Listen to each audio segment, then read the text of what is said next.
fucking god. Douchebags. That's the gayest fucking thing I've seen in this game so far. Dragon kick your ass into the Milky Way. Milky Way. Don't act like you don't like the Bulbasaur.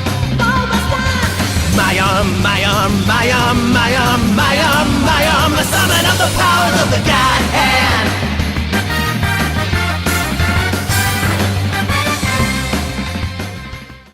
God hand. Honestly, what the fuck even this is even this game? This is the game I played throughout my childhood, and honestly, it's one of my favorite games of all time. And it's really funny, it's edgy. I just can't imagine the creative process that went behind this. I can imagine all developers being in the studio, just talking about how they need a new IP, and someone just coming up and being like, okay guys, seriously, hear me out on this one. We're Clover Studios. We made Beautiful Joe. We made Okami. But this next game is gonna be like nothing anyone has ever seen before. I call it God Hand. So the premise of the story is we have this guy, his name is Gene, right? He gets his arm cut off, and he gets it replaced with this deity god arm. No one knows exactly where it came from, but he can pretty much do anything that he wants in the universe. So he goes around for this quest for answers and vengeance about, what the God Hand is and upholding righteousness and saving the world from evil. But throughout the game, you get to fight. Let's see, we got midget Power Rangers, we got poison chihuahuas. We have a fat Mexican Buddhist Elvis. Just a bunch of bullshit. Just throw it all in there. This game is gonna just be a mashup clusterfuck of everything. It has kung fu. You get to spank people on the ass. Dominatrixes. We got men in gorilla suits, furries, sex prisons. You're only allowed to stop working when you're dead. What the fuck? You must keep working. More than one of you should be enjoying. Laughing. You like that shit? Hell, let's throw some gay jokes in there too. Let's just do the damn thing, guys. Let's do this. Now, I couldn't imagine how much coke the guy who pitched this idea was on, but honestly, he hit it out of the fucking park. This game is a home run. It's actually made by the same dude who directs Resident Evil, and I can't remember the other game he directs, but God Hand released in 2006, and it was a big disappointment. A disappointment only in the eyes of IGN though. This is why we don't trust IGN reviews. It's like they get monkeys to review their games and just fucking take a stamp from their booty butter fucking shit and just stamp it on the game and just give it a shit rating. They gave God Hand a 3 out of 10.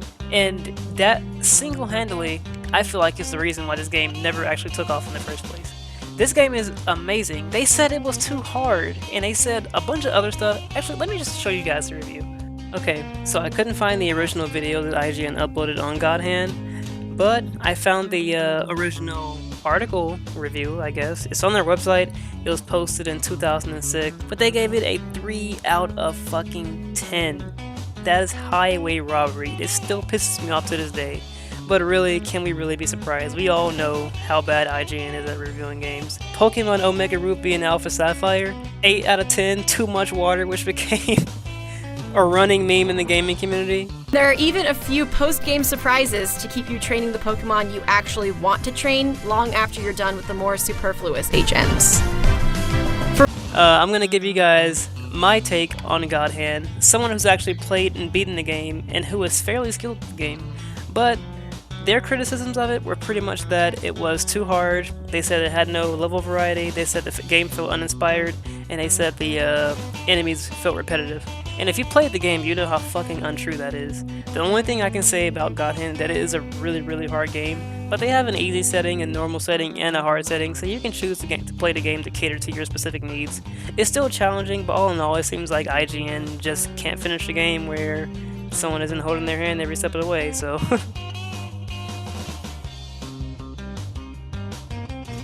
First, I want to get started into the history of what God Hand actually is and how it began. Of course, God Hand is an action game created by Clover Studios, but it all started with Capcom. Now, I'm going to throw out some developer names you might notice if you're into the gaming industry, but we have Hideki Kamiya and Shinji Mikami, who are the creative minds behind this game.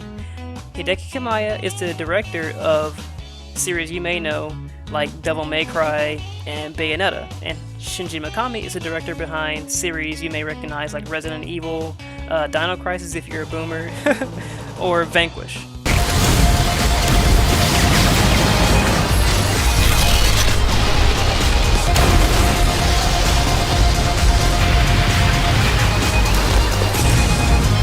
I know this is a bit off topic from the regular video, but watching that trailer got me so excited to play Vanquish again.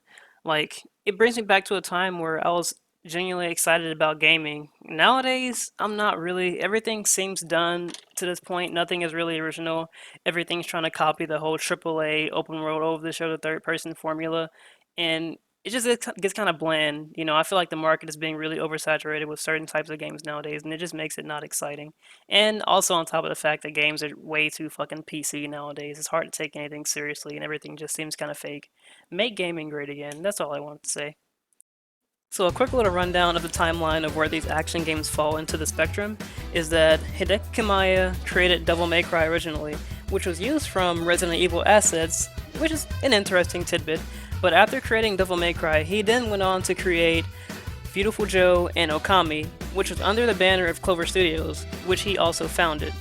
After founding Clover Studios, he brought in Shinji Mikami to direct God Hand, and after creating God Hand, Clover Studios shut down. After Clover Studios shut down, Hideki Kamiya went on to found Platinum Studios, which also gives you games that you might recognize, like Bayonetta, Nier Automata, Wonderful 101. And then he brought on Shinji Mikami to help direct Vanquish under Platinum Studios. But pretty much any action game you know today can be attributed to the original Devil May Cry and God Hand. These are the godfathers of action games, and any action game has merit owes their homage to this game and Devil May Cry respectively. But this action game is a bit different. It's like the Dark Souls of action games. You know, you don't get the freedom of camera. It's a lot harder for one. You die a lot sooner, and it's just unconventional and different. But it still earns its place among, you know, the godfather of action games, and it earns its rank respectively. But it's kind of funny how this game is still criminally underrated and widely unknown in the entire spectrum of gaming and what it is. I feel like this game doesn't really get its respect that it deserves. And I say that wholeheartedly, meaning that you wouldn't have this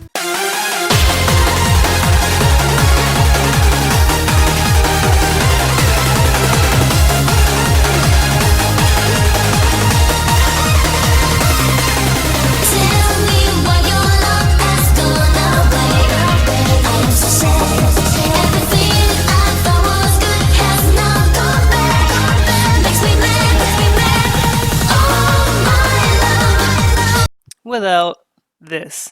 Elvis! ELVIS! Like I give a shit. Looks like this dog can be trained after all. The only bitch that needs training is you.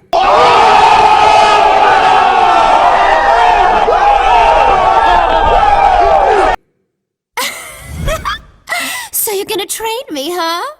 First man I've met who's ever said that. Really? I figured a girl like you'd hear that all the time. And I say this not to be rude, but put some motherfucking respect on God Hand's name. I mean, we all just saw how my main man's Gene just slayed Queen Thotnia, the ruler of OnlyFans. Be gone, son! Now on to the nice and thick chunky bits. The story of God Hand, it really isn't anything to ghoul and gawk over. I mean, you play as Gene Wilder, the main protagonist, who lost his arm in some unexplained, unforeseen instance, only really explained in like 30 seconds of the game anyways, so it isn't really that impactful. Now the interesting bits really start after that point, but you get your arm replaced with the God Hand, which is pretty much a super-powered, butt-kicking, nut-stomping, ass-making arm with divine strength to bury these fools and put these thoughts in their place. You can pretty much do anything you want with it, but it throws you in at the middle of the story and picks you up on the details later onto the motives and dialogue of the characters you encounter. Mainly through Olivia, the love interest of the story, you understand the context of who you are and what you're supposed to do. Who is waifu status, by the way? Sorry, I just gotta put that in there, full disclosure.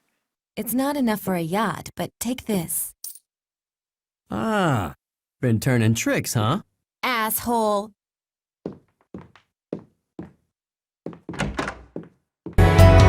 雪花飘飘，北风萧萧，天地一片苍茫。 Basically, guy gets his arm cut off, meets the girl Olivia who gives him the god hand. He does, you know, whatever she says so he can understand more of what he's supposed to do with it. Come to find out, you have to stop demons who are trying to take over the world and enslave humanity. Now onto the gameplay, which is the most interesting part about the game, and that's really saying a lot considering you meet characters like this throughout the story.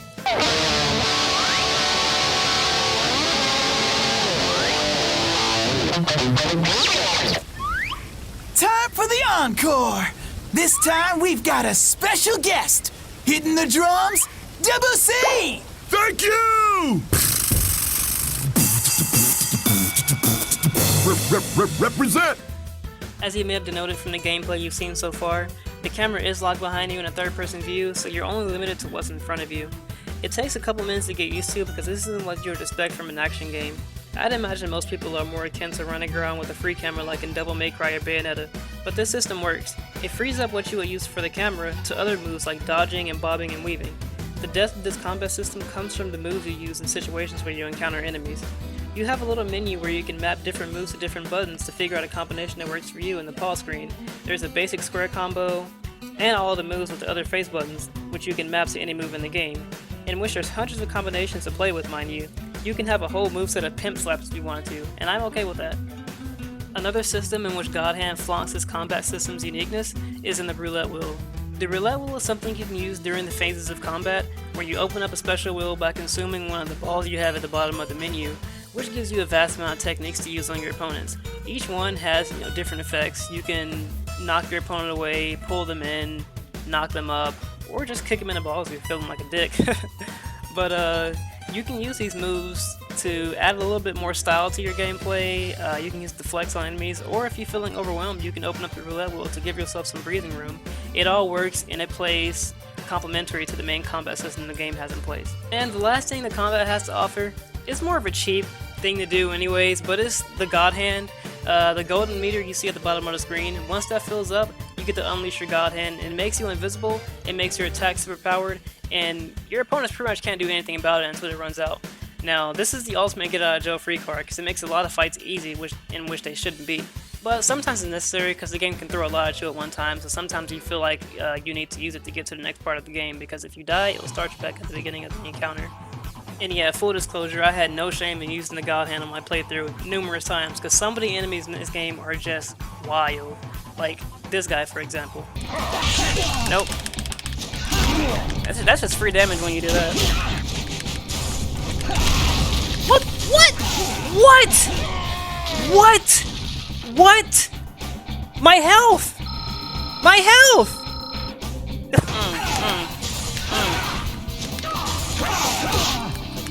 Look at the damage! Look at the damage! 2 hits! It doesn't matter how much HP I have! You said how old is this game? This game is 15 fucking years old. The intricate combat system, in tandem with the enemies you encounter, make for some really beautiful experiences and encounters. All the enemies are different in their own little way. Sure, some of the variety types may not differ that much. You have the basic fat guys, the basic females, the basic tall guys, but within each area there's different variations of each type of enemy. And on top of that, every enemy you encounter has their own separate pattern, it seems like, as if they're coded to be like a separate type of enemy. Because the combat isn't just in the enemies you face, it's how you apply your techniques to them as well. Every enemy has a block, and sometimes you have to read when they're going to block, so when you can break their guard, you create an opening on them. But every enemy has a different block pattern, so sometimes enemies may block earlier, sometimes enemies may block later. But the drawback of that is if you don't break their guard and you end up hitting them while they're blocking, you end up getting countered. And if you break out your block breaker too early, then the enemy dodges and has a chance to unleash a very powerful counterattack on you. So it all depends on how you flow with the combat system, and having the same enemy types allows you to practice against those enemy types throughout the game so you can get better at it. So when you beat the game on your first run, you'll feel more confident going through the harder playthrough. I'm ready for you now. Give me that guard, boy. Give me that. Yeet.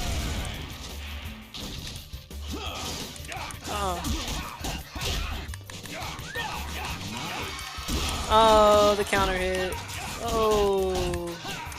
Ooh, the counter counter hit again. Oh, I'm dancing around him. Float like a butterfly, swing like a bee. Hey, look at that. That was swag.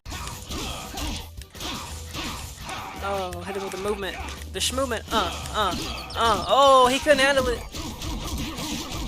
So swaggy. So swaggy. You want some more?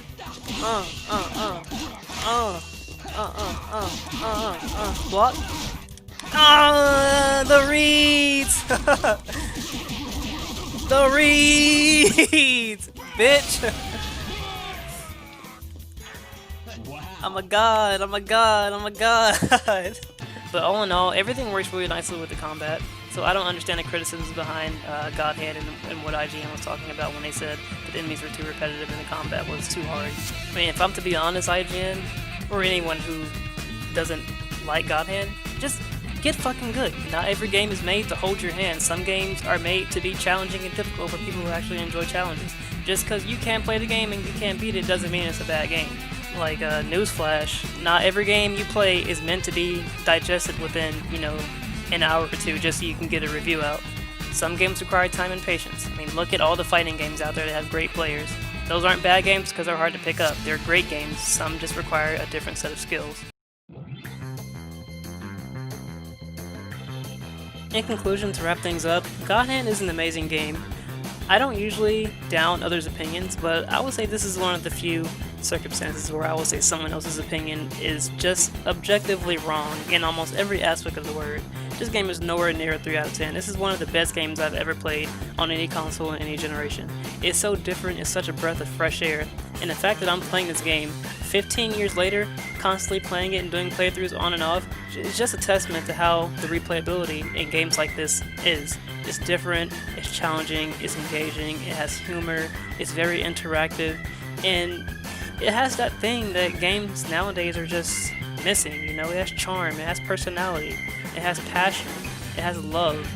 This game is something that I would recommend anyone try if you're into retro games. And even if you're not into retro games, just give it a shot. It's still unlike anything you've ever played before.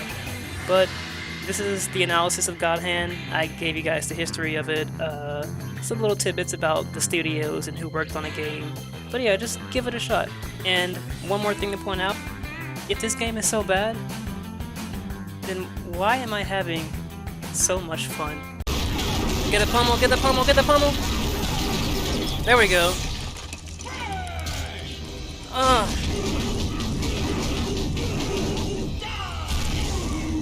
Now to finish it off. Bottom of the ninth. Home run. Stepping up the plate, Gene Wilder. And he's out of here! Haha! Dubs. Oh, and one last thing to the numbnuts at IGN that gave this game a 3 out of 10. Roll it. You're all a bunch of freaking idiots! Anyways, that's it for this video, guys. If you enjoyed the content, make sure you leave a like, make sure you subscribe and hit the bell button. I'll be uploading more videos like this soon, and I typically enjoy making little video essays like this, but at the same time, they do take a bit of work, so they probably won't be as frequent, but I'm always going to be working on them, playing new cool games on stream to show you guys. You can follow me on Twitch at twitch.tv/luxtray_hikari. That's twitch.tv/luxtray_hikari, Luxtray Hikari. Or you can follow me on Instagram at luxtray_the_light. That's Luxtray the Light. And again, make sure you go ahead and hit the subscribe button, like button, hit the bell if you like my content. Make sure to check out my other platforms. I stream on Twitch all the time, mostly on weekends, but sometimes on weekdays. Come by and check it out. I play a lot of the games that I make videos on, so again, I hope you guys have a good evening, morning, whenever you're watching this video. Luxtray out. Peace.